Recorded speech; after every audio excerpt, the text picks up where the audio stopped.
नमस्कार। लठ जीरा खांसी की दवाई बन रही है। देसी कंडे, गाय के गोबर के कंडे से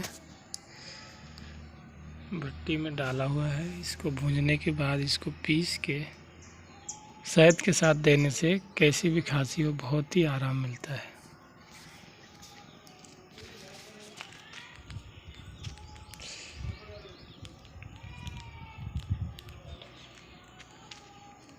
सिगड़ी है जुगाड़ वाली, ऊपर से कंडे डालते हैं इसे।